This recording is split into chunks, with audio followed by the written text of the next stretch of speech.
سيد النبي الكريم وعلى آله وصحبه أجمعين. أما بعد، أيها المؤمنون اتقوا الله، أوصيكم وإياي بتقوى الله، فقد فاز المتقون. Muslimin dan muslimat, mudah-mudahan dirahmati Allah Subhanahu wa ta'ala. Di dalam sebuah hadis riwayat daripada Jabir radhiyallahu anhu, kata dia, inna kunna yawmal khandaq nahdir fa'aradat kudyatun syadidah فجاءوا إلى النبي صلى الله عليه وسلم فقالوا هذه كدية عرضت في الخندق. فقال النبي صلى الله عليه وسلم أنا نازل. ثم قام وبطنه معصوب بحجر. ولبثنا 3 أيام لا نذوق ذواقا. فأخذ النبي صلى الله عليه وسلم المعول فضربه فعاد كثيبا أحيلا أو أحيم. فقلت يا رسول الله ائذن لي إلى البيت. فقلت لامرأتي رأيت بالنبي صلى الله عليه وسلم شيئا ما في ذلك صبر،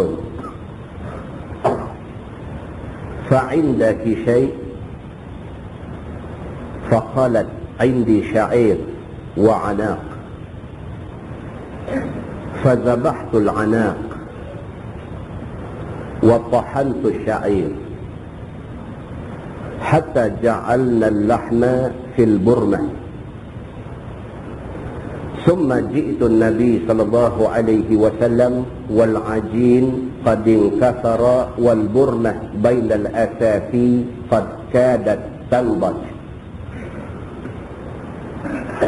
فقلت تعين لي.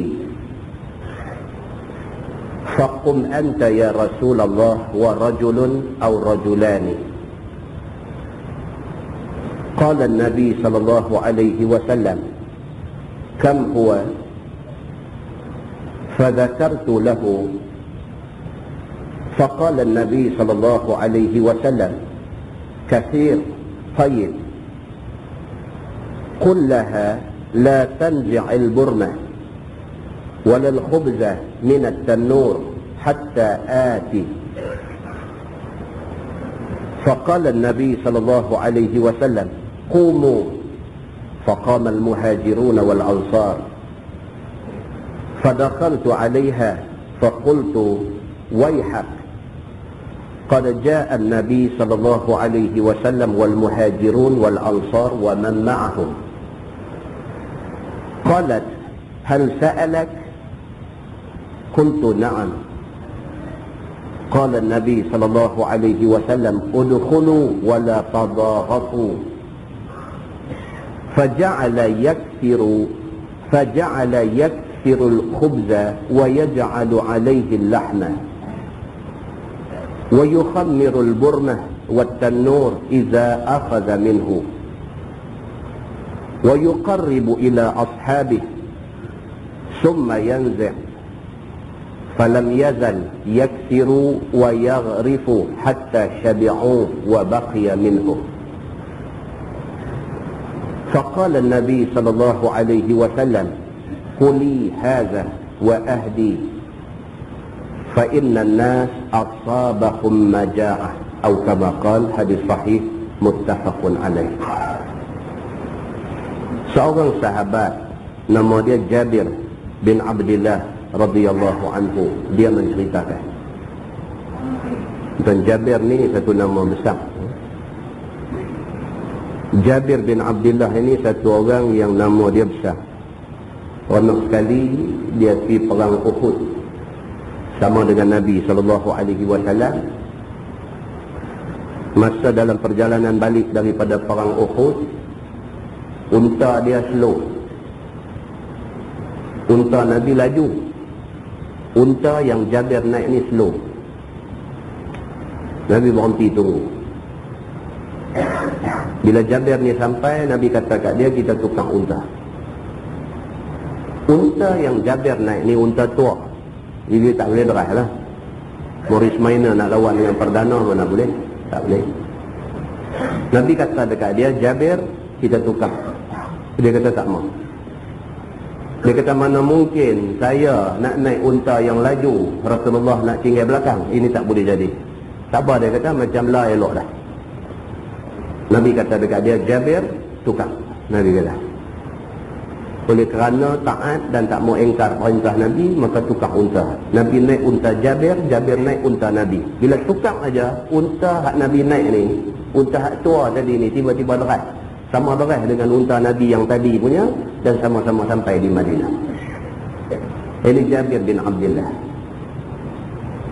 Dalam perjalanan tu pula Nabi SAW dan lagi tanya Jabir ni. Nabi kata dekat dia, Jabir, aku dengar kata kamu kahwin. Betul ke? Jabir kata betul ya Rasulullah. Nabi tanya dia, kamu kahwin dengan anak dara ke janda? Dia kahwin dah. Nabi tahu, tapi dia tak panggil Nabi. Nabi tanya dia, betul ke aku dengar kata kamu dah kahwin? Dia kata betul. Nabi kata kamu kahwin dengan anak dara ke janda? Dia kata aku kahwin dengan janda. Nabi kata kat dia, awak tak kahwin dengan anak dara. Kamu boleh main dengan dia, dia boleh main dengan kamu. Nabi kata kat dia begitu. Jabir kata dekat Nabi, dia kata, ya Rasulullah, mak aku mati, ayah aku mati, meninggalkan adik-adik yang ramai. Aku perlu kahwin janda kerana janda berpengalaman untuk jaga adik-adik aku yang ramai. Ini cerita Jabir bin Abdullah radhiyallahu anhu. Jadi dia yang meriwayatkan hadis yang kita baca tadi. Daripada Jabir radhiyallahu anhu, kata dia, inna kunna yaumal khandaq nahfir. Dia kata dia nak cerita tentang satu kejadian sebelum berlaku perang Khandaq. Tuan semua tahu perang Khandaq. Khandaq ni makna dia parit. Apabila musuh nak serang orang Islam di Madinah, orang Islam dengan kekuatan yang sangat terhad, sedangkan musuh ramai. Dalam riwayat kata orang Islam 3,000, musuh ada 13,000. Maka Nabi SAW sangat susah hati. Salman Al-Farisi tampil ke depan dengan idea yang boleh pakai. Salman kata, ya Rasul, kita korek parit keliling Madinah. Jadi tentera yang 13,000 ni bila mereka nak serang kita, sebahagian akan jatuh parit. Hak mana yang boleh merangkak naik, hak tu aja kita lawan. Nabi kata kat dia, otak hang memang berdesuk, boleh pakai. Maka parit pun digali, parit dikorek. Ini cerita dia. Jabir bin Abdullah radhiyallahu anhu menceritakan sebelum berlaku perang Khandaq ini. Kata dia, inna kunna yaumal khandaq nahfir. Sesungguhnya kami sebelum daripada berlaku hari perang Khandaq itu, kami semua terlibat di dalam kerja untuk korek parit. Fa'arabat qudiyatun syadidah. Dalam duk korek-korek itu terjumpa satu ketui batu besar. Duk korek dengan cangkui ni, korek-korek jumpa batu besar yang menghalang kerja gali ni, kerja nak korek ni. Tak boleh jumpa batu, cangkui tak boleh, cangkui tak boleh, cangkui tak boleh. Maka dia menyebabkan kerja korek parit ni tergendala. Faja'u ila Nabi SAW. Mereka pun pakat letak cangkui pergi cari Nabi SAW. Nabi pun korek juga. Nabi duk korek kawasan lain, mereka duk korek kawasan lain. Kawasan mereka ni yang jumpa batu ni pergi cari Nabi SAW. Faqalu, maka kata mereka, hadhihi qudiyah aradat fil khandaq. Mereka kata, ya Rasulullah, mereka kata ni batu besar ni menghalang kami daripada nak korek parit. Faqala Nabi sallallahu alaihi wasallam, Nabi sebagai seorang pemimpin yang bertanggungjawab, Nabi kata, ana nazil. Nabi kata, tak apa, tang mana, jom aku turun tengok. Yang kata Nabi ni, yang kata Nabi sallallahu alaihi wasallam ni, dia pun duk korek juga parit, dia bukan jadi tanding. Dia duk korek juga parit, dia bukan jadi mandor. Dia korek parit juga, dia bukan pergi jadi bos. Bila kerja di sini sangkut, orang pergi report dekat dia, Nabi SAW kata, tak apa, ana nazil, aku turun tengok dalam parit yang kata ada batu besar nak korek tak boleh ni, aku turun.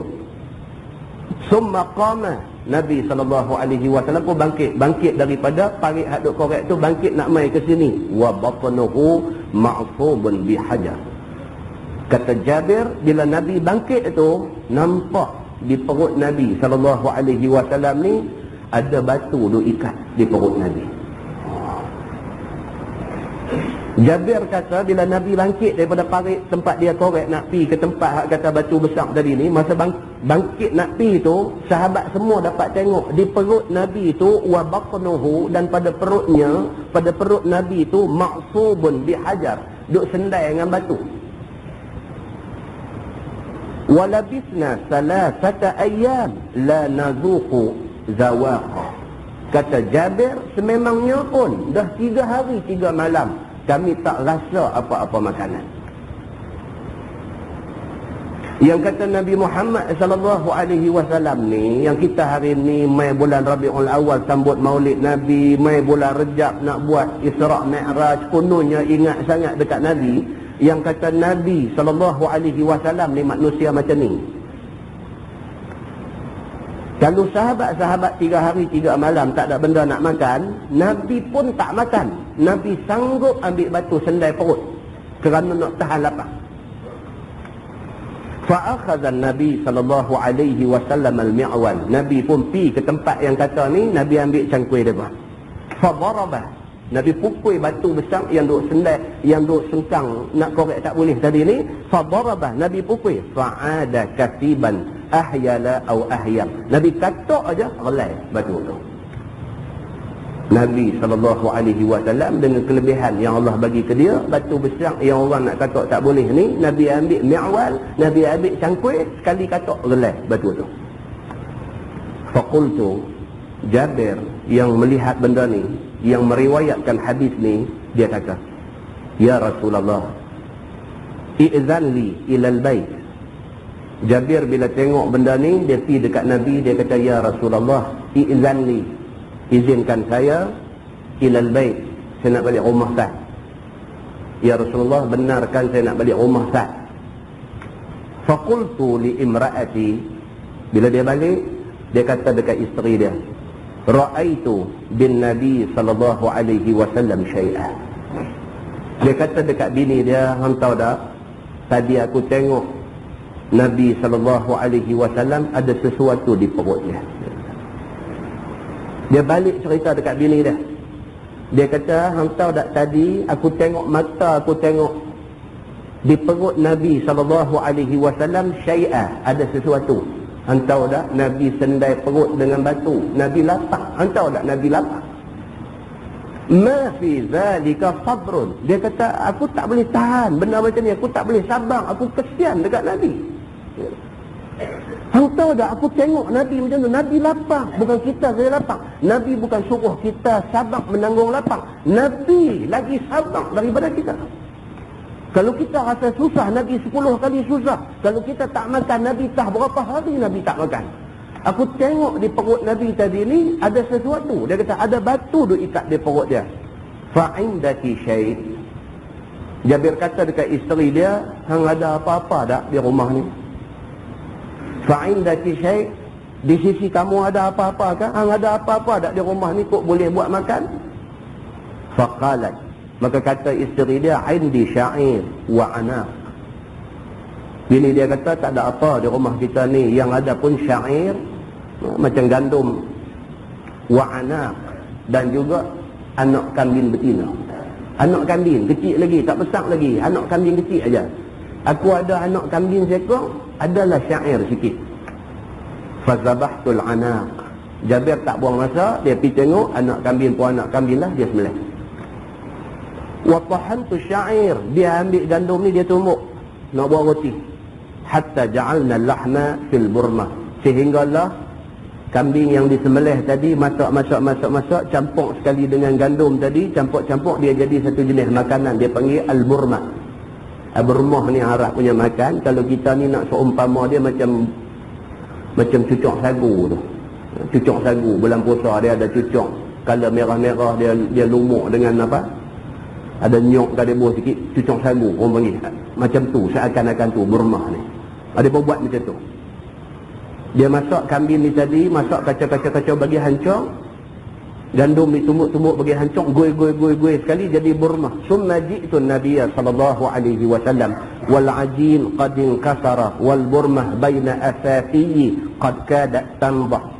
Dia kata maka kemudiannya adonan itu dicampur sekali sampai lumat-lumat, sampailah jadi burma. Sampailah benda tu masak sampai dah kadat, hampir-hampir tanbah, dah hampir-hampir masak. Daripada sembelih kambing, daripada lapah, daripada masak kambing tu, daripada ambil gandum ditumbuk bagi hancur, goi pula dua benda tu nak bagi jadi burma, masak sampai dekat-dekat nak masak, pergi balik dekat Nabi SAW. Faqultu, Jabir kata dekat Nabi, dia kata tu'ayyimun li. Tu'ayyim, orang Arab ni bila dia kata ta'am, maksud dia makanan, banyak makanan. Tu'ayyim sikit. Dia pergi bisik dekat Nabi, tak berani nak abang beres-beres, makanan sikit je. Syair pun ada sikit saja, kambing pun anak kambing kecil saja, banyak mana orang yang boleh makan ni benda ni. Dia pergi dekat Nabi, faqultu, dia kata tu'ayyimun li. Dia kata ya Rasulullah, dekat aku ada sikit makanan, sikit aja. Faqum anta ya Rasulullah wa rajulun aw rajulani. Dia kata jom ya Rasulullah, ajak seorang atau dua orang je cukup. Sikit. Buat sikit takkan nak panggil semua aduk korek tu. Puak tu pun 3 hari tak makan. Kalau pi jadi pasal. Dia pergi bisik dekat Nabi, dia kata ada pun sikit aja ya Rasulullah, di rumah ada sikit saja makanan. Jom bangkit, jom kita pi. Dia kata ajak rajul seorang atau rajulani, ataupun 2 orang. Jomlah kita pi, cakap 2-3 orang boleh. Macam tu. Qala Nabi sallallahu alaihi wasallam, Nabi kata dekat dia, Nabi kata kam huwa. Nabi kata ada banyak mana, betul-betul. Dah pakai pasal mai duk bisik ni pun takut juga. Nabi tanya dia, kam huwa, berapa banyak, betul-betul ada banyak mana. Fa zakartu lahu, dia pun cerita dekat Nabi betul-betul. Dia kata tadi aku nampak batu duduk di perut tuan, balik bagi tahu dekat isteri kata dia ada anak kambing sekor, ada syair sikit, dah sembelih dah. Dia kata dah tumbuk-tumbuk, dah buat burma sikit. Itulah benda yang ada pun tak banyak mana. Jomlah pergi makan, dia ajak Nabi. Faqala Nabi sallallahu alaihi wasallam, Nabi kata apa? Nabi kata kasir, tayyib. Nabi kata tu kira banyak tu. Nabi kata begitu. Kasir. Nabi kata kalau macam tu bukan sikit. Anak kambing seekor dengan syair buat apa campur-campur, ini sudah kira kasir. Nabi kata ini sudah kira banyak. Tayyib, itu nampak macam sedap. Nabi kata kullaha, Nabi kata tolong balik pergi rumah, beritahu dekat isteri kamu, la tanzi'il burmah walal khubza min at-tannur hatta atiyah. Nabi kata balik bagi tahu dekat isteri kamu di rumah, burmah yang dia masak tu jangan duk usik apa, jangan pergi duk sentuh, jangan pergi duk angkat pindah pergi tantang mana, biar dia duduk atas dapur tu. Roti hak duk bakar tu pun jangan pergi duk sentuh, jangan duk kacau apa-apa. Biar roti tu duduk di dapur tempat bakar ni, tunggu sampai saya sampai tadi. Nabi kata begitu. Faqala Nabi sallallahu alaihi wasallam, Nabi pun beralih dekat kawan-kawan hak ramai duk korek parit ni. 3,000 tuan-tuan. Hak duk korek parit ni ada 3,000 orang. Nabi beralih dia ada ramai-ramai ni, Nabi kata qumu, Nabi kata jom, Nabi kata oh kacau. Nabi kata qumu, Nabi kata bangkit semua, jom. Faqamal muhajiruna wal ansar, habis muhajirin ansar pakat bangkit lempak cangkui habislah. 3 hari tak makan. 3 hari tak makan, kacau. Allahu akbar, kambing, anak kambing. Jom, Nabi kata faqamal muhajiruna wal ansar, pakat bangkit puak muhajirin ansar ni, fadakhaltu alaiha. Yang Jabir ni dengar-dengar, cunggit balik. Cunggik balik, fadakhaltu 'alaiha, dia balik jumpa isteri dia di rumah. Faqultu, dia kata dekat isteri dia, waihaq, qad jaa an-nabi wal muhajirun wal ansar wa man ma'ahum. Dia kata waihaq, kalau terjemah kasang ni maksud dia celaka lah. Waihaq ni maksud dia celaka. Kalau kita terjemah cara Melayu lembut ni, kita kata habis kita. Kalau terjemah cara Pulau Pinang, dia kata punggah kita kali ni. Lagu tu punya maksud waihaq. Dia lari balik di rumah, jumpa isteri dia, dia kata waihak. Dia kata punggah kita hari ni. Dia kata qad jaa an-nabi, dia kata nabi nak mai, wal muhajirun wal ansar wa man ma'ahum. Hak nak mai dengan nabi ni semua puak muhajirin hak pindah Mekah mai Madinah hari tu ni, wal ansar dan semua orang Madinah, wa man ma'ahum, dan member-member depa hak ada sekali mai semua. Dia kata qalat, isteri Jabir bin Abdullah ni, dia dengar, dia relax saja. Dia kata dekat Jabir, dia kata hal sa'alat, dia kata Nabi tanya hang dulu tak makanan kita ada banyak mana? Selalunya orang laki-laki ni tenang, orang perempuan ni nanti lompat. Tapi dalam hadis ni dia jadi terbalik. Jabir ni nampak kalut, bini dia pula boleh kontrol. Bini dia tanya dia, hal sa'alat, Nabi ada tanya tak tadi ni makanan kita ni yang kita masak ni banyak mana? Nabi ada tanya tak tadi? Qultu na'am.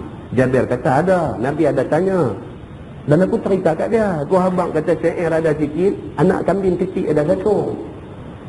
Nabi kata kasir. Nabi kata tu kira banyak. Nabi kata tayyib. Nabi kata pula nampak macam sedap. Isteri dia dengar. Isteri dia kata kalau macam tu Nabi tahu apa yang Nabi buat.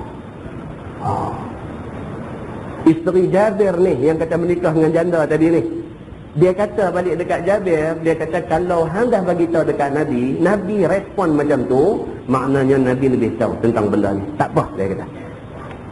Saat Nabi SAW pun sampai. Nabi sampai. Faqala Nabi SAW. Bila Nabi sampai, Nabi duduk depan pintu rumah Jabir ni. Nabi kata udkhulu wala tadaghatu. Nabi kata masuk. Jadi tuan rumah pula. Nabi kata udkhulu, masuk. Semua masuk. Wala tadaghatu. Nabi kata jangan duk tolak, jangan duk berintik-rintik, duk tolak. Jangan, masuk elok-elok. Masuk seorang-seorang, masuk elok-elok, ambil bahagian keluar. Ambil bahagian keluar. Jangan duk buat kalang kabut. Masuk elok-elok. Nabi kata faja'ala yaksirul khubza wa yaj'alu alaihi lahma. Nabi sendiri potong roti, Nabi ambil roti, Nabi cedok yang kata khubzah tadi ni, buah atas roti, Nabi bagi. Wa yukhammirul burmah wat tanur idza akhadha minhu. Tiap-tiap kali Nabi cedok bubuh, Nabi bagi, Nabi tutup periuk, tak mau bagi orang tengok. Tiap-tiap kali mai satu orang, Nabi potong roti, Nabi buka periuk, bubuh, Nabi bagi, tutup periuk. Kira tak mau bagi siapa tengok dalam periuk tu tinggal banyak mana, ada banyak lagi ke, ada sikit ke, cukup tak cukup, ada potong panjang tu apa semua, apa tak payah tahu. Yang ni Nabi cedok, Nabi tutup. Nabi cedok, Nabi tutup. Wa yukhammirul burmah wat tanur idza akhadha minhu. Nabi ambil bubuh, tutup. Hak roti ni pun Nabi lindung, tak bagi nampak, potong bagi orang tak tahu. Wa yuqarribu ila ashabi summa yanzi'. Nabi suar pergi dekat seorang, dekat-dekat, ambil, lepas tu Nabi tarik cepat-cepat, tutup semua benda ni, jangan bagi nampak ada banyak mana. Falam yazal yaksiru wa yaghrifu hatta syabi'u wa baqiya minhu. Sehinggalah semua hak mai tu dapat makan dan kenyang. Semua hak mai tu makan hatta syabi'u, sampai semua kenyang, wa baqiya minhu, masih ada balance lagi dalam periuk. Tu dia. Benda sudah jadi macam tu. Faqala Nabi SAW, bila semua dah makan dan semua dah kenyang, Nabi beralih balik. Nabi beralih dekat keluarga Jabir tadi. Tengok isteri dia, anak-anak semua dua ada. Nabi kata kuli hadha. Nabi kata hak tinggal ni hampa semua makan dah. Nabi kata wa ahdi, kalau boleh hadiahkan lagi kepada jiran-jiran yang tak mai makan hari ni. Nabi kata macam tu. Fa innan nas asabakum maja'ah. Nabi kata maka sesungguhnya kebanyakan orang hari ini ditimpa kebuluran dan kelaparan. Hadis itu hadis sahih, muttafaqun alaih. Sepakat ulama mengatakan ini hadis sahih. Muslimin dan muslimat yang dirahmati Allah sekalian. Tuan-tuan, apa kita nak kata tuan-tuan? Apa kita nak kata? Pengajaran yang boleh kita ambil daripada hadis ni ialah Nabi SAW dan sahabat-sahabat diuji jauh lebih teruk daripada ujian yang kena kita lah ni. Satu, Nabi SAW dan para sahabat ridwanullah alaihim ajma'in, mereka diuji jauh lebih teruk daripada ujian yang kena ke kita hari ini. Satu. Yang kedua, kita patut bersyukur atas rezeki yang Allah bagi kat kita hari ini. Tak ada seorang pun anak kita mati kebuluran tak makan. Kita sendiri pun tak pernah rasa satu hari satu malam tak ada benda masuk mulut. Tak pernah rasa lagi. Kita ni tak pernah 24 jam sehari semalam sampai tak telan apa makanan masuk dalam mulut, tak pernah rasa lagi. Syukur atas nikmat yang Allah Subhanahu wa taala bagi ke kita pada hari ini. Bahkan di dalam sebuah hadis lain, riwayat daripada Ubaidillah bin Mihsan Al-Ansari radhiyallahu anhu, kata dia, qala Rasulullah sallallahu alaihi wasallam, man asbaha minkum aminan fi sirbih mu'afan fi jasadih indahu qutu yawmih faka'annama hizat lahu dunya bihazafiriha, atau kama qala, hadis riwayat Imam At-Tirmidzi. Ubaidillah bin Mihsan Al-Ansari, dia menceritakan, kata dia, Nabi SAW bersabda, Nabi kata, man asbaha minkum aminan fi sirbi, barang siapa daripada kalangan kamu yang bangkit pagi hal keadaan aman daripada musuh terhadap diri dia. Siapa-siapa daripada kamu, Nabi kata, bangkit pagi aman, tak ada musuh main duk kacau kita, tak ada siapa main nak buat apa kat kita, bangkit pagi aman, boleh pergi masjid sembahyang subuh elok-elok, boleh buat kerja elok-elok, cari makan rezeki halal hari-hari elok-elok. Barang siapa bangkit pagi hal keadaan yang duk ada depan dia ni aman, tenteram, aman damai. Mu'afan fi jasadi, dia bangkit pagi hal keadaan afiat tubuh badan dia. Celak mata bangkit pagi, selesa elok, alhamdulillah, tak ada masalah apa, berjalan pergi pancung, gosok gigi, mandi apa semua, berjalan pergi masjid sembahyang, tak ada masalah apa. Wa indahu qutu yaumih, Nabi kata bahkan di sisinya ada qut yaumih, ada makanan yang cukup untuk hariannya. Habis sembahyang subuh tahlirah selesai balik, boleh duduk singgah kedai, kena kopi o, kena roti canai sebiji lah, apalah semua ada bajet lebih sikit, boleh up nasi lemak pula sepinggan apa, semua cantik.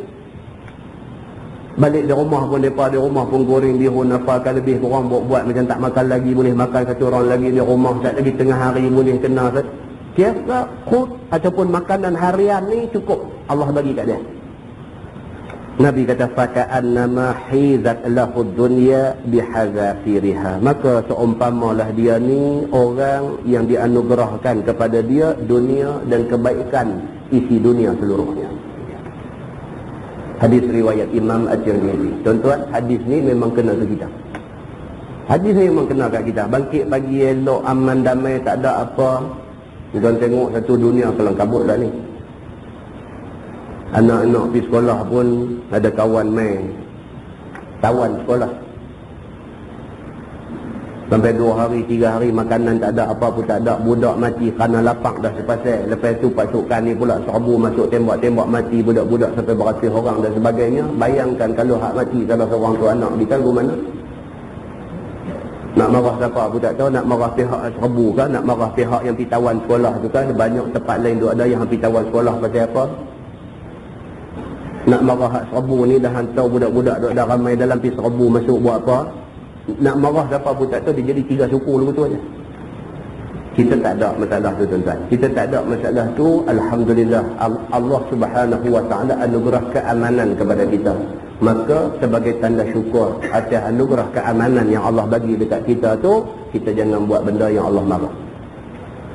Di semua peringkat lah, peringkat kerajaan pun jangan duduk buat sebarang majlis, sebarang aktiviti, sebarang benda yang boleh mengundang marah Allah, murka Allah, tak membuat. Di peringkat kita sebagai individu, sebagai keluarga, sebagai masyarakat pun jangan duduk buat benda yang boleh menyebabkan murka Allah Subhanahu wa ta'ala. Pasal apa? Pasal Allah bagi kat kita hari ni dah cukup baik dah. Jangan sampai Allah murka, dia hantar main benda tak tentu dekat kita, yang akhirnya kita menanggung akibat daripada perbuatan kita. Mudah-mudahan mukadimah itu memberi manfaat kepada kita semua, insya-Allah. Kita menggunakan Bahrul Mazi jilid 18.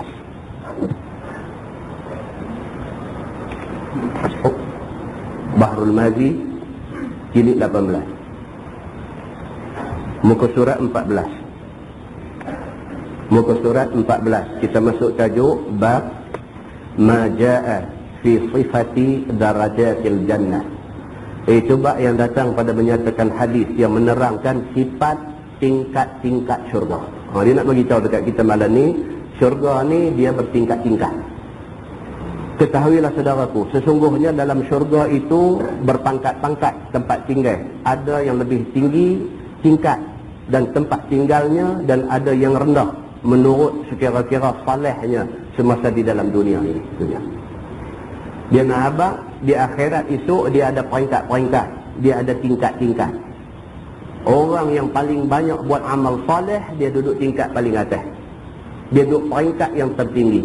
Orang yang kurang amal duduk bawah sikit, bawah sikit, bawah sikit, dan begitulah seterusnya. Dia kata, maka boleh dia ibaratkan tempat tinggal dalam syurga dan tingkat-tingkatnya itu sebagaimana ibarat rumah yang bertingkat-tingkat dalam dunia. Dia kata macam kita atas dunia ni juga, rumah ada rumah flat, ada apartmen, ada kondominium, dia ada rumah bertingkat-tingkat ni ada. Kalau kondominium bagus ni atas sekali dia panggil penthouse. Yang tu paling mahal, harga sampai juta-juta. Tingkat bawah-bawah pada dia ni ada 700,000, ada 600,000, ada 500,000. Begitulah paling murah pun 250,000. Kalau apartmen pun macam tu, duk main 200-300,000. Kalau main rumah flat dia duk main 40-50-60,000 macam tu. Macam mana atas dunia ni dia ada tingkat-tingkat macam tu, harga tak sama antara satu tingkat. Maka demikian Allah buat di akhirat esok, syurga pun bertingkat-tingkat. Antara tingkat atas dengan tingkat bawah tak sama orang yang masuk dia. Begitu. Maka ada yang tinggal tingkat bawah, ada tinggal tingkat atas, dan ada yang tinggal tingkat yang paling atas sekali. Maka di dalam syurga itu pun demikian juga. Tetapi di sana siapa lebih tinggi darjatnya di sisi Tuhan, maka ialah yang tinggal di tingkat yang lebih tinggi. Di syurga paling bagus punya orang duduk paling atas. Kalau rumah flat kita ni, rumah flat low cost ni, hak murah ni, dia kata siapa kena atas karenanya pasal lift tak ada. Duk pupui kaki naik turun, kurus kering lagu tu. Jadi masing-masing ni bila cabut-cabut undi kena duduk tingkat atas. Pergi cari doktor lu, pergi cari doktor ni pelemah, suruh buat surat tipu. Abang kata dia ni ada penyakit semput, abang kata dia ni ada penyakit penat, abang kata dia ni ada rheumatism, sakit tulang dan sebagainya. Kira tak mau rumah atas, nak rumah bawah. Di syurga itu, hak atas tu paling tinggi. Dia tidur cari doktor di syurga itu, nak suruh buat surat pasal tak mau di atas, silap. Pasal sana itu dia lain dengan cerita flat di sini. Maka itulah hadisnya dikeluarkan oleh Imam At-Tirmizi, menunjukkan kepada kita bahawa syurga itu bertingkat-tingkat.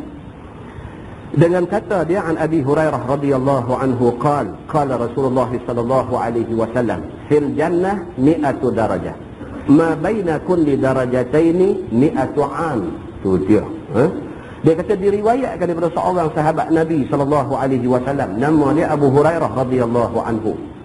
Kata dia, sabda Nabi sallallahu alaihi wasallam, dalam syurga ini ada 100 tingkat. Syurga dia kata ada 100 tingkat. Dan 100 lapis semacam rumah yang berlapis-lapis. Barang yang antara tiap-tiap 2 tingkat itu sejauh perjalanan orang yang menunggang kuda laju, sekira-kira 100 tahun perjalanan. Tu dia. Daripada tingkat 1 nak pergi tingkat 2 tu, dia punya jauh dia tingkat 1 dengan tingkat 2. Kalau naik kuda laju ni 100 tahun duk naik kuda tak berhenti, baru sampai tingkat 2. Nak pergi tingkat 100, pakai penat dengan duk naik kuda tu kan? Kan? Cerita dia lagu tu. Dia nak habaq di sini bukan cerita naik kuda tu. Dia nak habaq di sini kata tiap-tiap satu tingkat tu luas. Dia nak habaq di sini kata manusia daripada zaman Nabi Adam sampai lah ni, sampai hari nak jadi kiamat esok, semua ni kalau sekiranya jadi orang baik, syurga boleh isi dia. Dia nak habaq yang tu. Takut kau tak lagi ada kaki nakal, orang duk dengar dia kata ada nak cerai. Dia duk takut tak cerai. Orang tak suruh dia fikir celih tak celih. Orang suruh dia fikir macam mana nak bagi dia jadi orang baik. Kalau dia jadi orang baik, dia layak masuk syurga. Hang fikir macam mana nak jadi orang baik. Yang tu saja. Dia tak fikir yang tu. Dia duk fikir celih tak celih. Dia tak ramai orang je buat pasal dia kata. Ada orang nak jadi lagu ni buat. Tuan-tuan. Dia kata yang ni, dia kata ini kinayah. Dia kata daripada sangat luasnya syurga itu. Kata At-Tirmizi bermula ini hadis hasan lagi gharib. Masalah mencapai dan mendapatkan darjat syurga dengan amal. Kita nak boleh pergi duduk tu tingkat atas sekali ke tingkat berapa ke, itu berdasarkan amal ikhlas yang kita buat. Maka sesungguhnya siapa membanyakkan ia akan amal, nescaya dapat ia tinggal di tingkat syurga yang paling tinggi. Lagi kuat dia buat amal kebaikan di atas dunia dan amal itu ikhlas, maka lagilah lebih peluang dia untuk nak duduk tingkat yang paling tinggi. Begitu. Maka membanyakkan amal itu ialah dengan tekun beramal dan mempermacam-macamkan amal yang dikerjakan itu. Dua. Satu, tekun, sungguh-sungguh. Contoh, kita kata sembahyang sunat ni, sunat ba'diyah, sunat qabliyah, sunat ba'diyah ni, jangan duk buat di masjid saja, di rumah tak apa. Itu contoh. Contoh paling senang kita nampak. Kita ni tekoh hari rajin, kita main semayang di masjid. InsyaAllah lah, sunat rawatib ni tak tinggal lah.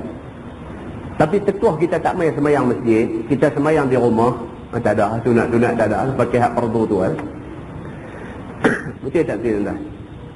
Betul. Sedangkan Nabi SAW, yang kata Nabi Muhammad SAW, Nabi pesan semayang fardu di masjid, semayang sunat di rumah. Nabi kata jangan kamu jadikan rumah-rumah kamu itu kubur.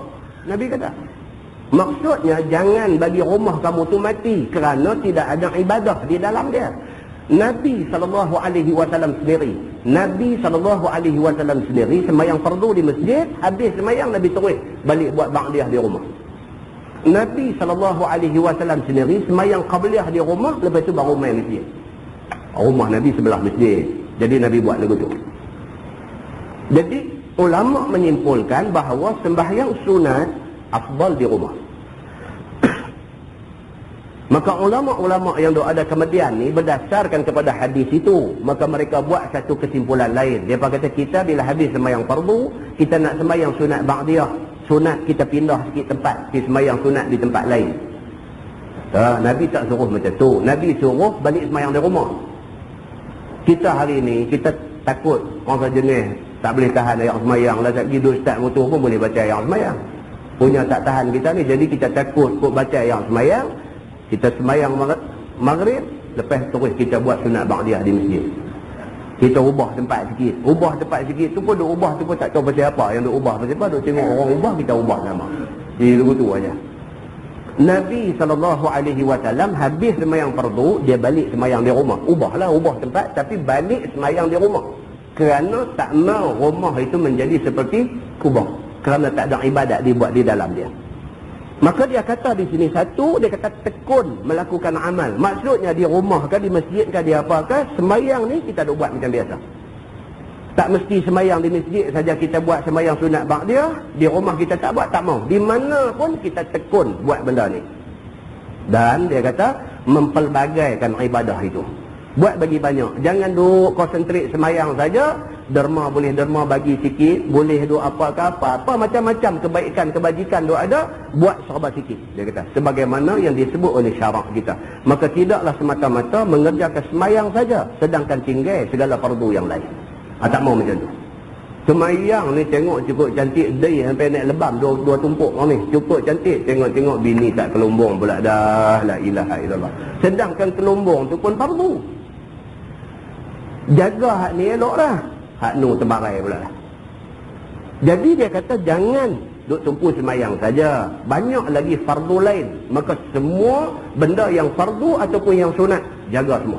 Begitu. Dia kata maka yang demikian itu, jikalau banyak dan tekun sekalipun, nescaya tidak ia dapat mencapai tingkat syurga yang tinggi. Kalau kita ni jaga sembahyang saja, hak lain tak jaga, tak boleh duduk juga tingkat tinggi. Pasal apa? Sini duduk cuang, bawah duduk bocor. Dia jadi lagu tu. Gundi tu gundi bocor. Duk buh beras ni tu kira ni awak tak penuh-penuh ni, rupanya bawah duk cirit. Jadi lagu tu. Semayang apa semua nampak cantik lah, tapi awak nampak rupanya di rumah duk bocor banyak. Bini dengan cara bini, yang anak-anak dengan cara anak-anak, semua pun jadi terbarai habis ibadat yang dia buat. Kerana banyak dosa yang dikerjakan pula dengan sebab meninggalkan fardu yang lain-lain itu. Tinggal benda fardu itu dosa. Duk buat benda fardu ni tak apa dah. Ada fardu lain tinggal, berdosa pula. Sini pahala, sana dosa. Sini masuk satu, sana buang satu. Sini masuk dua, sana buang dua. Tak ada apa. Tak mau macam tu. Dia kata, maka bermula dalil yang menunjukkan yang demikian itu, yakni mendapat darjat syurga itu dengan amal, ialah hadis yang dikeluarkan oleh Imam At-Tirmizi. Kata dia, an Mu'adz bin Jabal, anna Rasulullah sallallahu alaihi wasallam qala, man shama Ramadan wa shalla salawat wa hajja al-bait la adri azakara az-zakah am la illa kana haqqan 'ala Allah an yaghfira lahu. Maksudnya diriwayatkan daripada seorang sahabat Nabi SAW. Nama dia Mu'adz bin Jabal radhiyallahu anhu. Nabi SAW bersabda, barang siapa puasa akan fardu Ramadan tiap-tiap tahun, meninggalkan segala dosa besar, semayang dia 5 waktu, mengerjakan ia akan haji ke Baitillahil Haram. Jikalau mengerjakan sekali yang fardunya sekalipun, dan kata rawi, aku tak ingat adakah Nabi sebut zakat ataupun tidak. Tak siapa yang mengerjakan segala yang tersebut itu, melainkan adalah ia mustahak atas Allah Ta'ala bahawa diampunkan dia. Yakni pasti dan tentu Tuhan ampun segala dosanya yang kecil-kecil. Nabi SAW kata, siapa buat benda ni? Yang pertama, Shama Ramadan. Bulan puasa, puasa elok. Puasa bukan sekadar tahan makan minum apa daripada jima isteri, bukan tu saja. Puasa habis semua anggota. Mata pun bulan puasa ni tak mau tengok benda-benda tak senonoh, telinga tak mau pergi dengar benda-benda karut dan sebagainya. Puasa sungguh-sungguh. Barang siapa yang puasa dalam bulan Ramadan ni, puasa sungguh-sungguh. Wa sallat salawat, semayang lima waktu semayang fardu ni, tak ada tolak ansok dia. Semayang fardu 5 waktu ni tak ada tolak ansok dia mesti buatnya. Sibuk macam mana pun, kalut macam mana pun, keadaan macam mana pun, semayang dia tak tinggal. Duduk di hospital, kaki patah, semen sebelah dan sebagainya pun, semayang dia tak tinggal. Tuan-tuan, kita nak tahu kuat tak kuat masa tu, masa tu tahu. Dah gula ni, tu saya kira, tak ada ujian. Waktu duduk atas kaki hospital tu, kaki semen sebelah ke apa ke jadi lagu mana ke, masa tu nak tengok lah, semayang ke tak semayang. Masa tu nak tengok. Dengan nak buang air, nak kencing, nak berak pun nak kena atas kaki hospital tu. Masa tu nak tengok boleh semayang tak boleh semayang masa tu. Dengan nak buang air pun nak kena tarik tirai tutup, nak kena main ketok bubuh apa semua. Lepas tu nak kena ambil ayat semayang daripada atas kaki tu, nak kena ambil ayat. Tuan-tuan, masa tu nak tengok boleh semayang tak boleh semayang. Kalau masa tu pun kita jaga, alhamdulillah. Alhamdulillah. Tak tahu nak abang nak macam mana, kita abdan syakura. Kita hamba yang bersyukur pada Allah. Macam mana jadi pun, apa lagu mana pun, mata duk tengok jam aja. Masuk waktu dah, abang kat bini kata tolong saya pun nak semayang lah ni. Panggil main siapa-siapa, tolong. Wuduk ambil yang rukun-rukun saja, muka, tangan, kepala sikit, basuh kaki sikit. Allahu Akbar, atas kaki itulah. Atas kaki itulah, Allahu Akbar, semayang. Boleh sampai macam tu punya jaga semayang fardu, Allah Subhanahu Wa Ta'ala tak akan lepas kita. Allah akan nilai keikhlasan kita dalam mengabdikan diri pada dia. Kalau masa duk sihat, elok lah ni pun duk celah lagi semayang. Subuh dalam sebulan ada 5-6 kali terlepas, karut lah. Karut lah. Tengok mengaji ni tak kata lah, kilik kitab ni lekang kulit sampai 3-4 kali duk pergi binding kulit saja. Tengok subuh 3-4 kali sebulan duk terlepas ni, karut punya manusia. Ini kita tak mau macam ni, tak mau. Beragama ini bukan benda main-main. Ini cerita serius, ini cerita kita di sana esok nak susah nak senang, dia bergantung kepada benda-benda yang macam ni. Maka Nabi SAW kata, siapa yang shama Ramadan, bulan puasa betul-betul punya. Wa shalla salawat, semayang 5 waktu, semayang fardu sungguh-sungguh dia jaga. Wa hajjal bait, kok mana pun hati ada ingat. Kalau sebulan boleh simpan RM5, sebulan boleh simpan RM10, sebulan boleh simpan RM50 pun dia simpan. dengan niat apa? Duit ni aku nak guna pergi haji. Satu hari sampai masa pergi ke Mekah buat haji.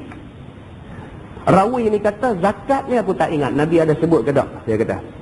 Tapi hak ni pasti, dia kata. Bak puasa, bak semayang, bak haji, yang ni aku dengar Nabi sebut.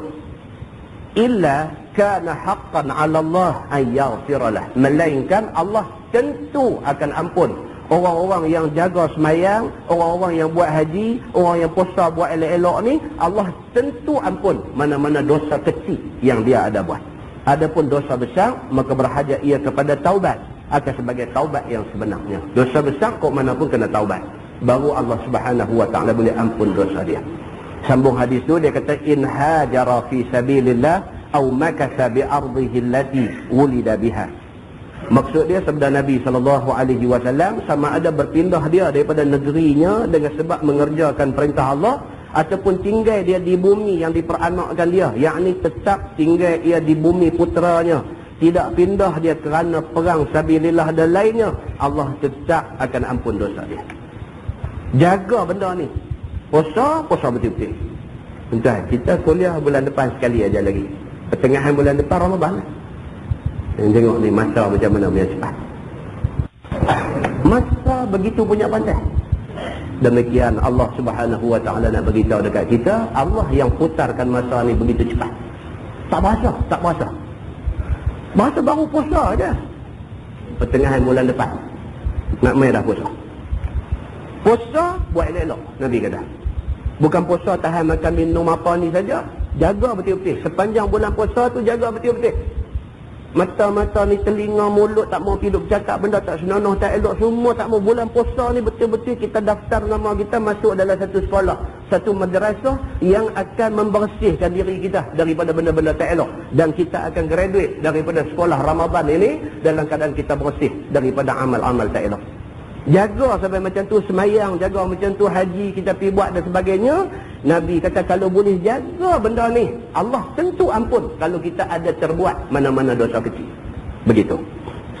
Bila didengar oleh Muaz akan sabda Nabi SAW yang demikian itu, lalu bertanya ia kepada Nabi. Kata dia, qala Muaz, ala ukhbiru bihadhan nas? Faqala Rasulullah SAW, zarin nasa ya'malun fa inna fil jannah mi'ata darajah ma baina kulli darajataini kama baina as-sama'i wal ardi. Kata Muaz, adakah tidak boleh? Maksudnya boleh dah. Muaz ni bila dengar Nabi kata, nampak macam Nabi kata ni mudah aja. Puasa buat elok-elok, semayang 5 waktu jaga elok-elok, kalau ada cukup duit ringgit apa semua pergi Mekah buat haji. Jaga benda ni elok-elok, kalau kita ada terbuat dosa-dosa kecil, Tuhan tentu ampun. Nampak mudah ni. 3 ni aja jaga, kalau ada buat dosa kecil Tuhan boleh ampun. Nampak mudah ni. Maka Muaz bin Jabal ni sudah tak boleh tahan. Dia kata dekat Nabi, dia kata, ala ukhbiru bihadzan nas? Dia kata, ya Rasulullah, boleh tak boleh ni aku nak pergi habaq kat orang semua. Kata hampa kalau jaga 3 benda ni cukup. Boleh tak boleh nak pergi habaq dekat mereka benda ni? 3 benda ni hampa jaga cukup lah. Kalau hampa ada terbuat dosa kecil, Tuhan ampun. Boleh tak boleh ya Rasulullah saya nak pergi habaq dekat mereka tentang benda ni? Adakah tidak boleh? Maksud boleh ke tak? Hamba khabarkan pada orang-orang dengan apa yang Tuhan hamba sabdakan tadi, supaya orang-orang semua dapat tahu.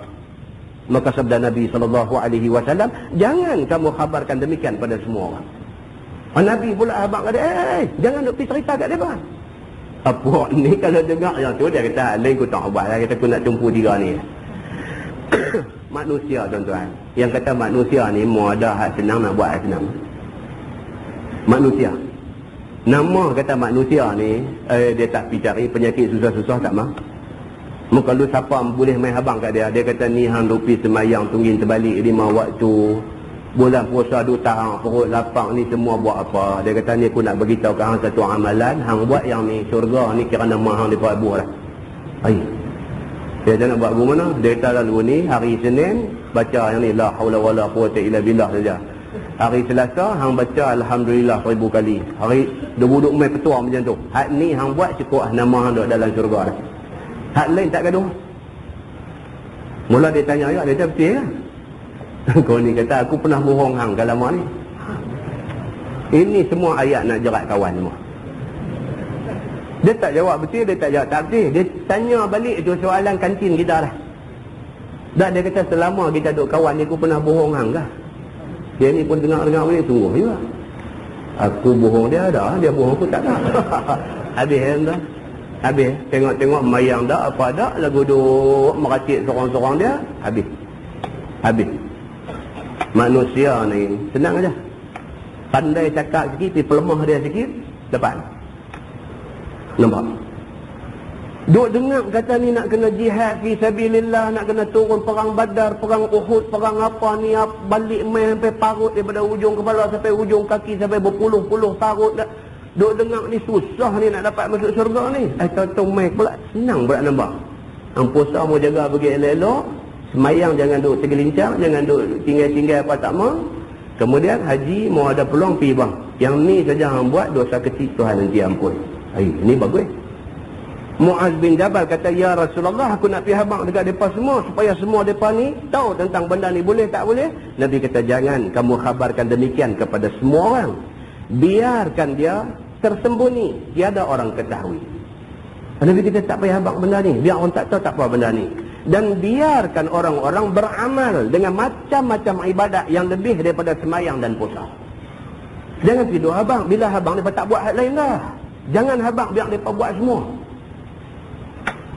Mereka tak tahu, mereka baca Quran, mereka sedekah, mereka apa jihad fi sabilillah, mereka nanti buat semua. Biar mereka buat semua ibadat yang ada, biar mereka buat.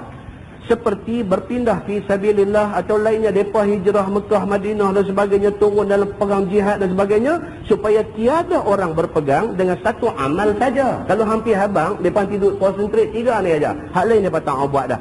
Kerana bahawasanya syurga ni ada 100 tingkat. Nabi kata kerana syurga ada 100 tingkat. Bermula barang yang antara tiap-tiap 2 darjat syurga itu seperti barang yang antara langit dan bumi. Syurga ni ada 100 tingkat. Tingkat 1, tingkat 2 tu macam langit dengan bumi. Macam langit dengan bumi. Macam langit dengan bumi. Kalau semua pakai duk buat 3 benda ni saja, pakai duk tingkat 1 saja, biar bagi mereka buat banyak. Biar mereka rajin baca Quran, biar mereka ni rajin buat umrah, biar mereka ni rajin berzikir. Bagi mereka buat banyak benda supaya tingkat-tingkat tu dapat diisi. Lagi banyak amalan dia buat, lagi tinggi tingkat yang dia boleh pergi. Jangan bagi tahu benda ni. Bila habaq benda mudah, mereka tak buat dah susah. Manusia lagu tu. Dia kata anak hang ada darjah 6 seorang kan tahun ni kan. Dia kata ada ni nak periksa UPSR ni kata.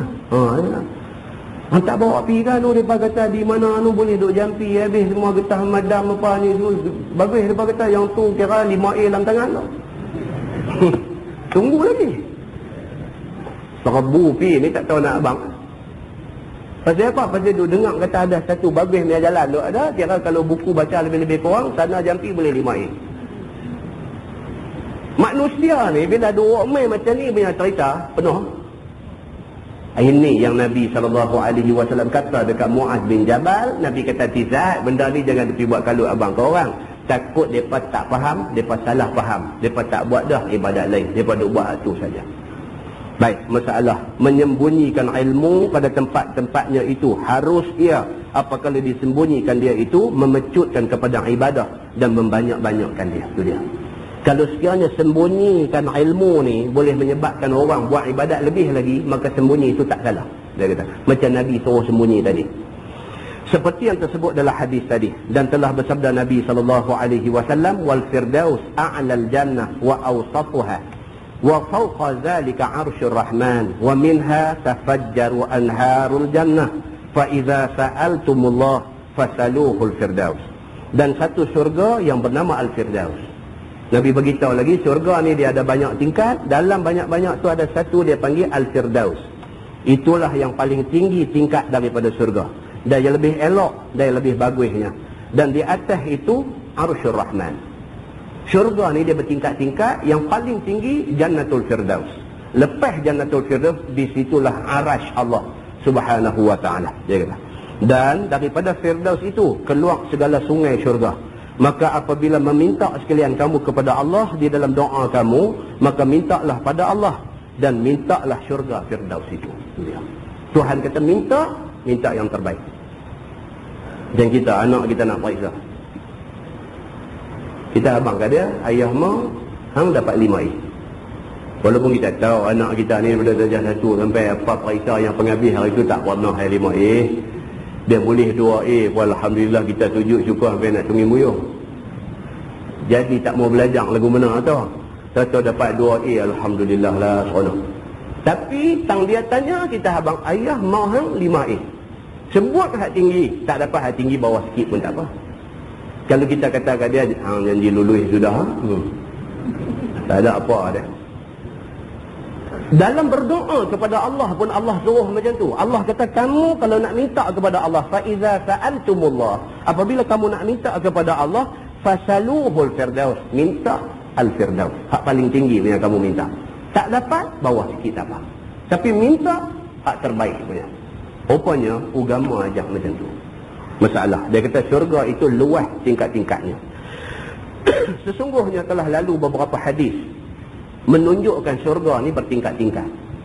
Maka telah datang pula hadis yang menunjukkan tiap-tiap tingkat itu luas keadaannya. Satu tingkat nak pergi ke 100 itu tiap-tiap satu tu luas. Dan satu daripada hadis dikeluarkan oleh Imam At-Tirmizi. Kata dia an Abi Sa'id an Nabi sallallahu alaihi wasallam qala inna fil jannah 100 darajah law anna al-alamin ijtama'u fi ihdahunna lawasi'atkum. Diriwayatkan kepada seorang sahabat Nabi sallallahu alaihi wasallam. Nama dia Abu Sa'id Al-Khudri radhiyallahu anhu. Daripada Nabi sallallahu alaihi wasallam bersabda bahawasanya syurga itu ada 100 tingkat. Seperti rumah yang berlapis-lapis. Jikalau sekiranya sekalian manusia dan jin berimpun mereka itu dalam satu daripada tingkat syurga itu, tentulah tidak menyempitkan akan mereka itu, bahkan tetap luas dan lapang. Syurga Allah ni ada 100 tingkat. Nabi kata kalau semua manusia daripada Nabi Adam alaihissalam sampai manusia yang penghabis sekali sebelum jadi kiamat, nama kata manusia semua duduk satu tingkat aja. Tak cukup dengan manusia, boh lagi jin, bubuh lagi apa, masuk lagi. Nabi kata syurga tu pakat duduk satu tingkat aja tetap luas lagi. Tuan nak kata apa? Semua orang ni, nama kata manusia ni semua bubuh satu tingkat aja. 100 tingkat ada, 99 biang kosong. Semua sekali masuk satu tingkat aja. Dah manusia semua dah masuk, dah jin boh lagi, semua bagi ramai dalam tu, masih luas lagi. Nabi kata, masih lagi satu orang duduk tak ada siapa kaca. Demikian yang kata syurga Allah Subhanahu wa taala ni sangatlah luasnya. Jadi kawan ada fikir tadi ni, dia kata celui ke, tak payah fikir. Kalau semua pergi satu tingkat pun luas lagi. Ini kan pula beda-beda duduk. Ada duduk tingkat 1, ada duduk tingkat 2 sampai 100, memang sangat-sangat luas. Begitu dia kata. Kata At-Tirmizi ini hadis sahih. Dan ada tersebut di dalam hadis Al-Bukhari dan Muslim. Kata dia an Abi Sa'id Al-Khudri radhiyallahu anhu, anna Rasulullah sallallahu alaihi wasallam qala inna ahlal jannah la yatara'una ahlal ghuraf min fawqihim kama yatara'una al-kawkab kama yatara'una al-kawkab ad-durri al-ghabir fil ufuq min al-mashriq ila al-maghrib litafaduli bainahum. Qalu ya Rasulullah tilka manazilul anbiya la yablughuha ghairuhum. Qala bala walladhi nafsi biyadihi rijalun amanu billah wa saddaqul mursalin. Diriwayatkan daripada seorang sahabat Nabi sallallahu alaihi wasallam, nama dia Abi Sa'id Al-Khudri radhiyallahu anhu, bahwasanya Nabi sallallahu alaihi wasallam bersabda bahwasanya ahli syurga itu memandang mereka itu akan tuan-tuan yang mempunyai bilik-bilik dari atas mereka itu, yakni orang yang tinggal di tingkat bawah memandang ke atas. Sangatlah tinggi tingkat yang di atas itu, seperti mana memandang mereka itu akan bintang yang berkelip-kelip di tepi langit daripada sebelah timur dan barat. Yang kata tingkat-tingkat syurga tu, siapa duduk tingkat 1, dia tengok orang duduk tingkat 2, macam kita di dunia hari ni tengok bintang di langit. Duduk nampak tu. Duk daripada tingkat 1 ni, duk tengok orang hak duk tingkat 2 atas daripada kita 1 tingkat ni, duk tengok nampak lagu bintang tu, duk berkelip-kelip, teringin lah nak pergi duk. Jadi lagu tu. Tingkat 1 dengan tingkat 2 pun dah cukup nak membuatkan orang tingkat 1 ni rasa tak sabar nak pergi duk tingkat 2. Belum lagi orang tingkat 1 dia nampakkan dengan orang hak duduk di tingkat yang 100. Jadi tak boleh tahan. Bila tengok tu, Allahu Akbar. Bulan lepas ada saya ceritakan hadis yang kata kawan masuk neraka minta keluar. Lepas tu Tuhan kata dia hang janji, kalau aku bagi yang ni jangan duk minta apa dah. Dia kata janji, keluar duduk di pintu neraka. Keluar duduk pintu neraka tu duk kena wak saja tak boleh tahan. Lepas tu kata pula kat Tuhan, kata kalau boleh bagi aku beralih bang, tak mau nak tengok pintu neraka. Tuhan kata ni tadi janji tak mau nak minta apa dah, hang minta pula apa punya orang. Lepas Tuhan bagi juga kalih muka dia. Kalih nampak pintu syurga pula dah terbuka balik sana. Kita pula kat Tuhan, ya Allah aku nak pergi pula. Bukan nak minta masuk, pergi bagi duduk depan pintu syurga pun cukup. Ada saya cerita kan? Cerita jangan ulang 2 kali. Jadi nak abang yang tu. Nak abang kata benda ni tak boleh tahan. Bohong aja, tak boleh tahan. Semacam mana kita hari ni tak boleh tahan. Kalau kena neraka tak boleh tahan. Demikianlah kita di akhirat esok. Nampak syurga, tapi saja tak mau masuk ni tak mungkin kita boleh buat. Kita nampak, kita mesti nak masuk. Kita yang di atas dunia yang gagah, berasa kuat, berasa kemah, berasa tak heran kau orang berasa apa ni, Tuhan ambil pergi celok dalam neraka sekali je. Celok masuk, angkat naik. Tu lupa habis dah segala kuat, segala senang, segala mewah, segala duit ringgit. Tu lupa habis dah. Pasal apa? Pasal kena neraka sekali celok je, lupa habis. Macam mana kita tak boleh tahan dengan azab neraka, macam itulah kita tak boleh tahan bila nampak syurga. Kita nak masuk. Kita nampak syurga tu, kita kata tak mau masuk, bohong aja. Kita mesti nak masuk punya. Macam mana hadis yang kita cerita bulan lepas. Macam tu. Maka orang yang duduk di tingkat 1 dalam syurga ni, dia tengok syurga hak atas dia aja. Dia duduk tingkat 1, nampak hak tingkat 2. Hak tingkat 2 tu, dia nampak macam bintang duk berkelip di langit. Oi, seronok tengok. Demikianlah benda yang Allah janji nak bagi kepada orang yang beriman ni. Siapa pun tak boleh nak sabar, melainkan perasaan nak masuk tu meluak-luak dalam diri ni. Begitu. Baik, kerana ada berlebih-lebih dan berlain-lainan di antara derajat antara mereka itu. Memang Tuhan buat tak sama. Hak duduk tingkat 1, dia padan dengan tingkat 1 punya perhiasan saja. Hak duduk tingkat 2, dia sesuai dengan orang duduk tingkat 2. Tingkat Tuhan buat tak sama. Memang Tuhan buat tak sama. Begitu. Kata mereka itu, ya Rasulullah, itu tempat-tempat tinggal segala Nabi. Ni, kawan hadut tengok di atas nampak merelak, berkelip-kelip, berkilat-kilat ni. Mereka kata dekat Nabi, mereka kata, ya Rasulullah, adakah itu tempat tinggal Nabi-Nabi? Maka tiada boleh sampai kepadanya lain daripada mereka itu. Dia kata ni Anbiya saja, kan Nabi-Nabi saja kan boleh duduk situ. Lain daripada Nabi tak boleh duduk kan? Sabda Nabi bahkan. Nabi kata ya. Demi Tuhan yang diriku dalam tangan kudratnya, iaitu beberapa laki-laki yang percaya mereka itu dengan Allah dan membenar mereka itu akan sekalian pesuruhnya. Nabi kata dak, hak hang nampak tu baru satu tingkat atas pada hang saja. Hak Nabi duduk lagi atas. Tu yang hang nampak tu satu tingkat atas hang saja. Hang duk kata dahsyat dah, hang duk ingat Nabi duduk tentu. Nabi tak duduk tentu. Nabi atas sekali tu. Tentu Nabi kata siapa nak duduk di situ, rijalun amanu billah wa saddaqul mursal. Yang duduk di situ ialah orang-orang yang beriman sungguh-sungguh kepada Allah, dan mereka ini adalah orang yang membenarkan rasul-rasul yang diutuskan kepada mereka. Mereka boleh duduk tingkat yang nampak cantik tu. Begitu hadis dia. Ini kita baca hadis dia.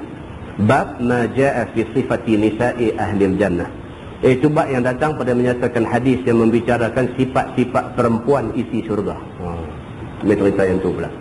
Bila kata masuk syurga ni, dia ada orang perempuan isi syurga sebagai hadiah pada orang-orang lelaki yang masuk syurga. Mereka ni orang macam mana? Ketahuilah saudaraku, satu daripada nikmat yang dikurniakan Allah pada orang mukmin apabila masuk syurga ialah beberapa banyak perempuan yang jadi penyuka hati dan berpuas nafsu dengan dia. Allah ni dia nak ra'i naluri manusia. Manusia suka apa? hak dia suka tu ada di syurga. So, di antara kesukaan orang laki-laki, apa dia? Dia suka orang perempuan. Bukanlah womanizer. Itu teruk sangat. Cuma sukalah kalau kita suami, kita suka isteri kita. Isteri kita tu perempuan lah. Kita suka kat dia. Kerana suka dekat dia lah, apabila dia mati, kita nak kena menikah lain cepat. Pasal kita suka orang macam dia. Ada itu, orang lelaki ni. Dia bagi alasan macam-macam lah, payah lah, kain baju tak ada orang basuh lah. Padahal sebenar-benarnya pasal dia suka ada orang perempuan seorang dalam rumah dia. Bukan apa sangat, saja lah tekoh-tekoh lengoh nak suruh picit-picit sikit, tekoh-tekoh apa, dah betul lah. Allah dia meraih sifat ni. Dia nak raih sifat ni. Maka orang yang beriman ni bila masuk syurga, Allah sediakan bidadari sebagai orang-orang yang akan menjaga dan menyukakan hati dia dalam syurga. Maka perempuan itu sangatlah cantiknya, saya kata. Yang kata bidadari ni, cantik, saya kata. Cukup cantik. Tiada bandingnya di dalam dunia ni.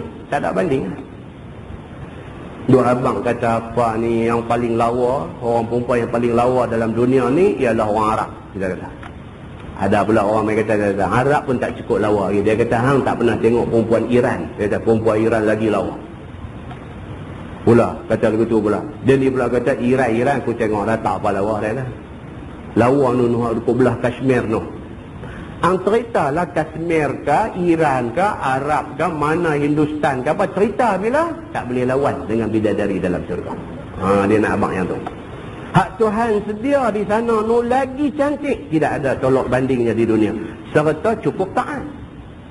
Cantik saja tak cukup lagi. Kalau sekiranya dia buat tak heran kat kita. Orang duk tengok, orang duk tengok, dia ni bini segak lah. Dia tak tahu kita ni, laki dia ni, duk makan hati. Orang tak tahu, mereka duk sembang kau jauh. Mereka kata bini dia segak semua. Bukan nak kata aku tak nak tengok segak lah betul lah. Orang duk sembang. Orang duk ingat kita ni kira heavyweight lah. Orang duk ingat kita ni champion dahsyat lah. Boleh pergi dapat perempuan segak macam tu. Orang tak tahu kita duk makan hati. Pasal apa? Dia tak dengar cakap. Hari-hari orang duk telefon mai kat kita, dia kata ni minta maaf lah saya bukanlah nak kacau rumah tangga orang, bukan nak apa. Bunyi pelik ni, anak abang apa abang mau cepat kata. Dia kata ni minta maaf lah bini cik nama ni kan. Betul? Dia duk kerja di sini kan. Tak silap lah awak. Minta maaf lah saya nak abang. Dia minta maaf berapa kali abang lah dia lah. Dia tak boleh tunggu dah, dia nak dengar ni apa ni, nak main cerita apa. Dia kata ni bini cik ni, dia main cerita tak elok. Kita dengar ni bukan melupas, berdarah mambu dah hati ni. Pasal yang kita dengar ni bukan pertama kali. Yang ni kali yang ke-135 kali. Orang duk abang benda ni. Dan kita pun duk keluar pergi dengan selek panjang duk suluh. Tengok memang sungguh. Bila balik rumah kita kata, dia ni hang ni apa ni? Hang nak jadi perempuan apa? Kita sampai peringkat tu dah duk cakap dengan dia. Hang nak jadi perempuan apa? Pergi duk buat lagu ni. Hang tak tahu jaga kan? Aku bukan minta hang jaga nama baik aku. Korang-korang hang jaga maruah hang tu sendiri. Kita dah cakap dia macam tu dah. Kita tengah duk cakap, dia keluar start kereta api buang. Bukan keluar start kereta api, keluar start kereta api buang. Aku pun nak kena tegak bagi jelas juga. Kalau sampai macam tu, segak buat apa? Dan kalau sampai macam tu, segak buat apa? Segak pun tak jadi hak kita. Tapi yang kata bidadari dalam syurga ni, segak, bukan setakat segak, tidak ada banding di dunia. Bahkan dia kata di sini, satu perempuan yang amat taat kepada orang yang dia jaga. Kalau dia jaga kita, dia kira hak kita, taat dekat kita. Dia punya loyalty, dia very loyal dekat kita. Dia betul-betul kira hak kita. Ini yang Allah bagi di dalam syurga esok. Maka dia ni serta cukup taat. Tiada kasih ia, melainkan kepada tuannya sahaja. Dia satu orang aja dia jaga. Siapa dia? Siapa tuan dia? Tuhan kata ini tuan hang. Dia jaga pun tu. Macam dulu tuan. Dulu orang kata yang taat ni burka lah. Burka ni biasa dengar. Burka. Burka ni dia taat dekat Turki dah. Saya dijemput pergi lama, cerita lama dulu. Pergi ceramah di Brunei. Seminggu duduk di Brunei. Bila hari buat rakaman TV Brunei. Brunei dia pengawal-pengawal keselamatan yang tempat-tempat pentingnya, dia bubuh orang burka. Dia bubuh burka jadi pengawal. Pasal apa? Pasal taat ni. Hari tu nak pergi buat apa nama di rakaman di TV Brunei. Tak bawa pasport. Pasport tinggal di hotel. Tak sampai-sampai. Kita pergi dengan kereta kerajaan Brunei punya. Brunei government, BG, pelik dia BG. Kita sampai dengan kereta kerajaan Brunei. Kita sampai di situ, dia suar tangan, pasport dia dah. Dia dah pasport dah di hotel lah. Kalau kita orang betul, takkan pergi mana pun nak buat pasport dalam Phuket. Duk bergerak dengan kereta kerajaan Brunei. Pasport. Pasport hotel lah. Pasport dia dah. Dia ni tak pergi bahasa kan? Pasport, dia tanya dia. Dia kata pasport. Pasport hotel. Saya kata pasport. Yang time nak rakaman ni dah masuk dah. Yang sini duk pasport lagi. Saya abang dekat yang ada depan nanti bagi satu bodyguard duk ikut kita pergi mana-mana ni. So dia pergi cakap kok bahasa dia ni dia boleh faham. Pasport juga. Dia ni pun kata dia kata ustaz nampak nak kena balik ambil pasport.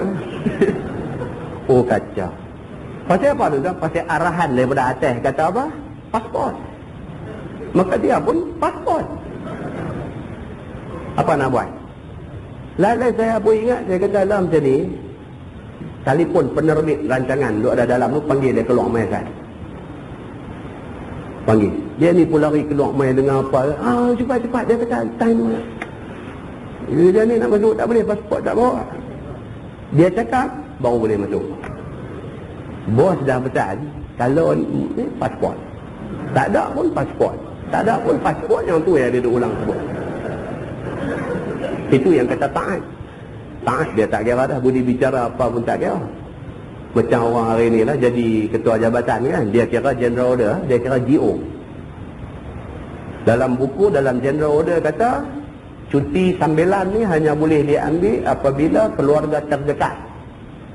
Mati ke apa semua, keluarga terdekat. Buku buat contoh, keluarga terdekat itu ialah siapa? Mak, ayah, bini, anak. Yang tu ya.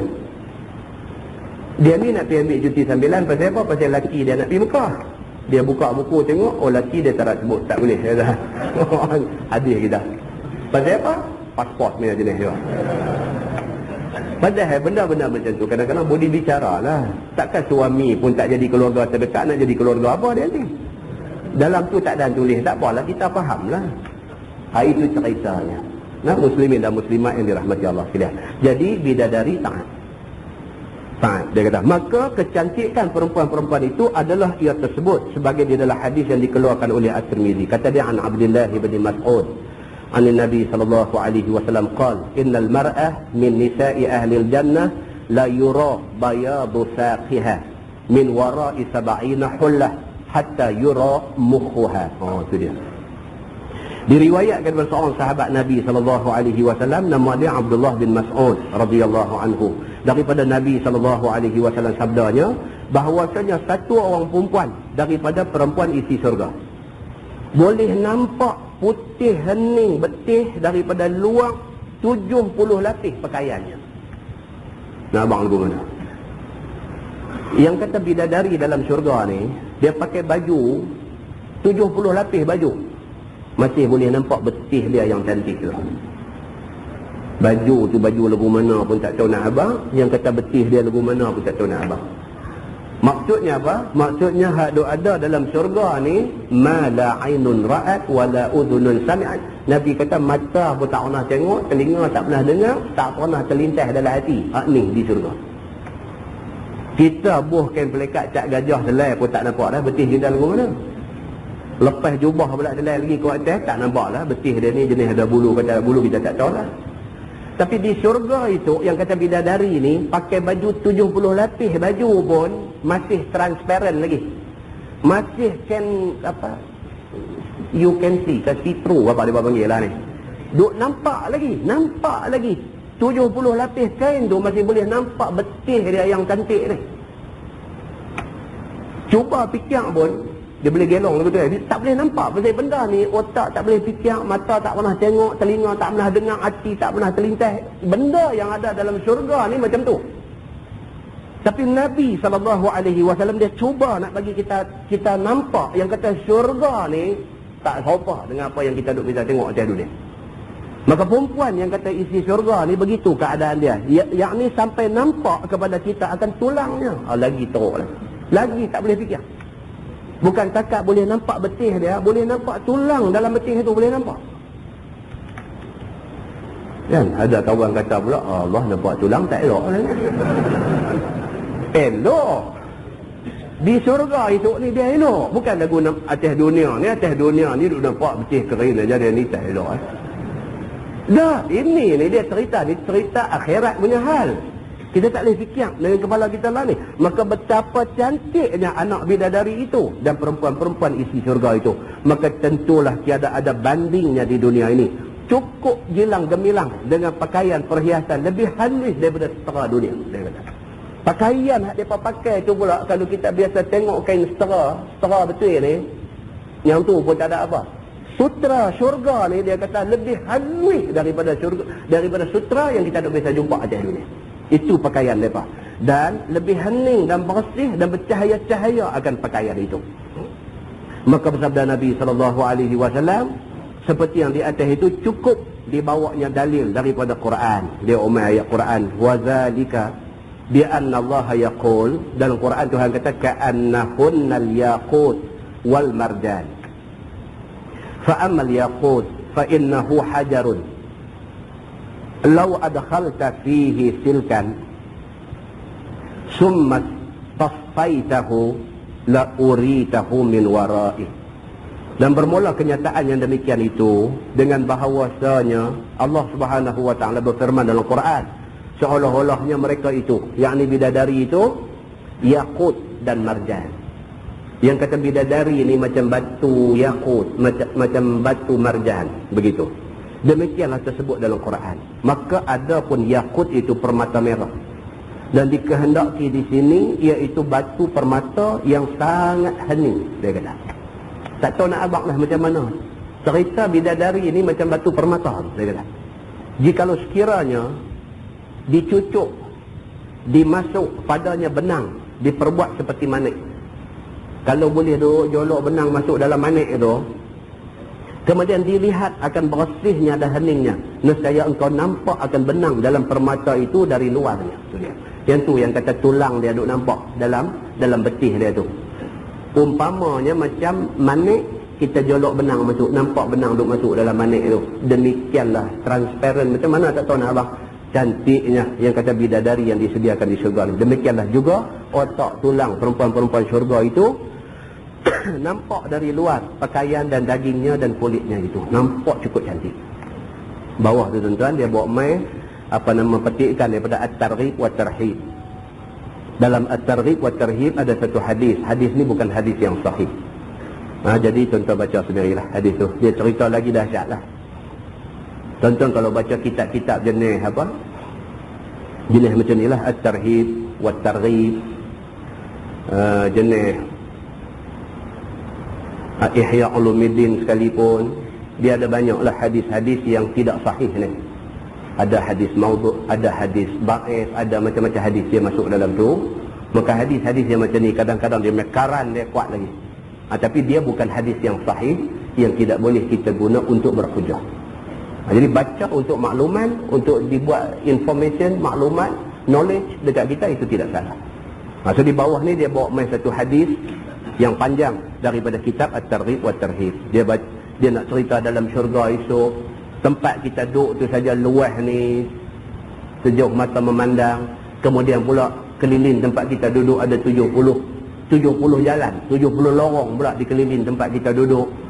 Tiap-tiap satu lorong kita masuk pi pula, tiap-tiap satu lorong tu ada 70 banglo pula, 70 bilik. Yang tiap-tiap satu bilik tu macam banglo. Tiap-tiap satu bilik tu pula ada 70 pintu. Ini ciri-ciri hadis yang baik. Dan benda ni kita baca untuk nak memberi, tu yang nama kitab pun At-Targhib. Dia nak bagi kita rasa semangat untuk nak mempertingkatkan amalan. Ini hadis-hadis dia. Ini tuan-tuan boleh baca sendirilah. Sampai muka surat sebelah, muka surat 20. Dia bawa mai cerita-cerita yang seumpama saya sebut tadi lah. Dalam syurga ada 70 jalan, tiap-tiap satu jalan 70 bilik, tiap-tiap satu bilik 70 pintu. Dalam tu pula apa ada macam-macam. Dia cerita. Kemudian muka surat 21 insya-Allah kita sambung bulan depan. Muka surat 21 dia kata bab ma jaa fi sifati jima'i ahli jannah. Dia nak cerita pula sifat bersetubuh isi syurga dengan perempuan-perempuannya.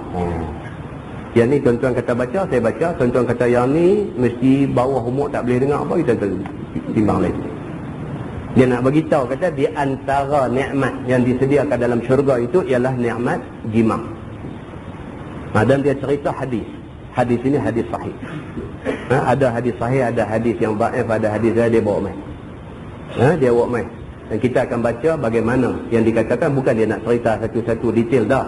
Dia cuma nak abang kata seumpama tongkat Ali punya cerita macam tu. Kan? Manusia bila masuk syurga ni, Allah Subhanahu wa ta'ala sebagai nak meraih naluri manusia. Naluri manusia ni di antaranya apa yang dia mau di atas dunia, dia mau perempuan. Di antara benda yang dia mau dekat perempuan tu, selain daripada kasih sayang, selain daripada nak berkongsi hidup, selain daripada apa ni semua, di antaranya dia mau jima'. Maka di syurga Allah tidak meninggalkan nikmat ini. Allah menyediakan satu nikmat di syurga. Nikmat itu ialah nikmat jima'. Dan diberi kepada orang laki-laki yang menjadi ahli syurga ni, diberikan kepada dia kekuatan berapa kali ganda. Tanpa perlu kepada tongkat Ali, tanpa perlu kepada abang boleh, tanpa perlu kepada abang macam-macam tu ada lagi kan. Syurga esok sendiri masuk, Tuhan bagi benda ni. Dan sekaligus dengan itu dia akan cerita dekat kita, kita bila masuk syurga, kalau kita di atas dunia ni ada aib, kita di atas dunia ni ada aib. Contoh aib apa dia? Cacat.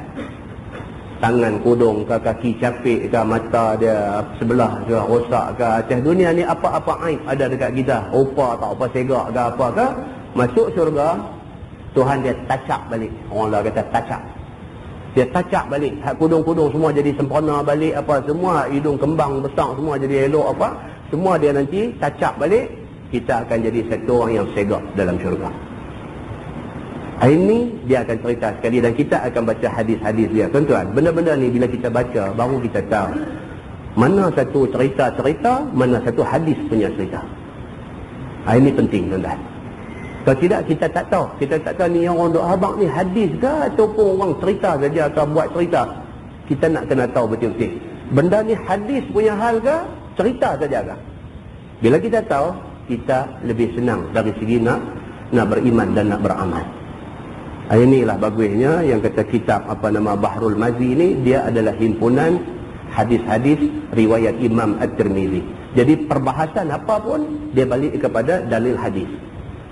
Jadi kita dapat benda tu, kita boleh terus yakin dan boleh terus beramal dengan dia. Pasal apa? Pasal dia sabit daripada hadis Nabi sallallahu alaihi wasallam. Wallahu a'lam. Yang baik itu daripada Allah, yang tak baik silap saya. Kita tangguh dengan tasbih kafarah dan suratul Asr. Subhanakallahumma bihamdika asyhadu an la ilaha illa anta Bismillah wal 'asr innal insana illa alladhina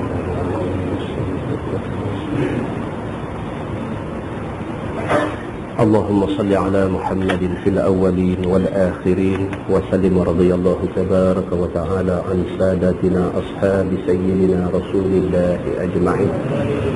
بسم الله الرحمن الرحيم. الحمد لله رب العالمين حمدا يوافي نعمه ويكافئ مزيده. يا ربنا لك الحمد كما ينبغي لجلال وجهك الكريم وعظيم سلطانك. رضينا بالله ربا وبالإسلام دينا وبمحمد نبيا ورسولا. اللهم افتح علينا فتوح العارفين وارزقنا فهم النبيين بجاه خاتم المرسلين.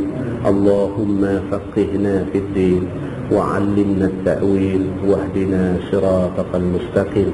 اللهم أرنا الحق حقا وارزقنا اتباعه وأرنا الباطل باطلا وارزقنا اجتنابه. اللهم اجعل جمعنا جمعا مرحوما وتفرقنا من بعده تفرقا معصوما وصلى الله على محمد وعلى آله وصحبه وسلم والحمد لله رب العالمين. السلام عليكم.